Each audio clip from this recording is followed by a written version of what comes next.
مدینے جانے والے کو سمجھاتے ہیں کہ دیکھو جب مدینے جانا ہے نا تو انداز کیسا ہونا چاہیے. ابھی مدینہ آیا نہیں ہے مگر اعلیٰ حضرت مدینے کے رستے کے بارے میں سمجھاتے ہیں کہ واروں قدم قدم پہ ہر دم ہے جان نو، یہ راہ جاں فضا میرے مولا کے در کی ہے. سنو مدینے کا رستہ ہے، پتہ ہے کدھر جا رہے ہو؟ ہاں ہاں رہے مدینہ ہے. غافل ذرا تو جاگ او پاؤں رکھنے والے یہ جا چشم و سر کی ہے. جب زائر مدینے پہنچتا ہے پھر بریلی کے تاجدار جھنجھوڑتے ہیں کہ معراج کا سما ہے. کہاں پہنچے زائروں؟ کرسی سے اونچی کرسی اسی پاک در کی ہے. آقا کے دربار میں پہنچ گئے. اب بتا رہے ہیں اپنے گناہ یاد کرو، شرمندگی کا اظہار کرو اور عرض کرو اف بے حیائیاں کہ یہ منہ اور تیرے حضور. ہاں تو کریم ہے، تیری خو در گزر کی ہے. آقا آئے نہیں بلائے گئے ہیں، مجرم بلائے آئے ہیں. جاؤ کا ہے گواہ پھر رد ہو کب یہ شان کریموں کے در کی ہے. دنیا میں جب کوئی بھیک مانگتا ہے اس کا مورال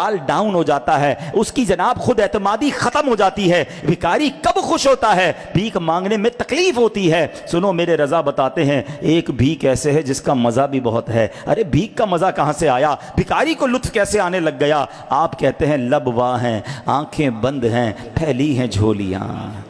لب واہ ہیں آنکھیں بند ہیں پھیلی ہیں جھولیاں. کتنے مزے کی بھیک تیرے پاک در کی ہے. ارے بھیک کب سے مزے کی ہو گئی؟ ارے سنو یہ بھیک اس لیے مزے کی ہے. بھکاری کہاں کا ہوں؟ اس گلی کا گدا ہوں میں جس میں مانگتے تاجدار پھرتے ہیں. ارے تاجداروں کو تاجداری یہاں سے ملتی ہے، بادشاہوں کو بادشاہی یہاں سے ملتی ہے. تو اس در کا میں بھی بھکاری بنا تو مزہ کیوں نہیں آئے گا؟ اور سنو ادھر بہت زیادہ مانگنا نہیں پڑتا، گر گڑانا یا التجا کا بہت زیادہ نہیں کرنی پڑتی. کتنی جلدی دعا قبول ہوتی ہے، کتنی جلدی سنی جاتی ہے. آپ کہتے ہیں منگتا کا ہاتھ اٹھتے ہی داتا کی دین تھی، دوری قبول و عرض میں بس ہاتھ بھر کی ہے. اچھا یہ مت سوچنا کتنا مانگنا ہے، کیونکہ کریم ایسا ملا کہ جس کے کھلے ہیں ہاتھ اور بھرے خزانے. بتاؤ اے مفلسوں کہ پھر کیوں تمہارا دل اضطراب میں ہے؟ ارے اس کے در پہ آئے ہو جہاں اگر مگر نہیں ہے، اتنا ہے کہ تمہاری جھولی میں جگہ نہیں ہے. جبھی تو کہتے ہیں مانگیں گے